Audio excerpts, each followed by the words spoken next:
Hey everybody, I have a 2013 X1 BMW and it came with a check engine light on and it says reduced power but still can drive it.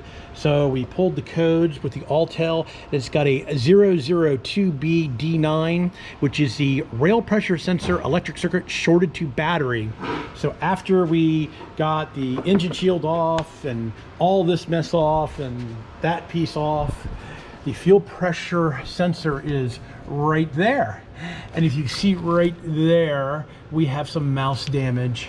Right there, that blue wire has been chewed through. So I do believe that is the problem with this car. You can see all the, actually it looks like rat turds. It doesn't even look like mouse turds all over this thing.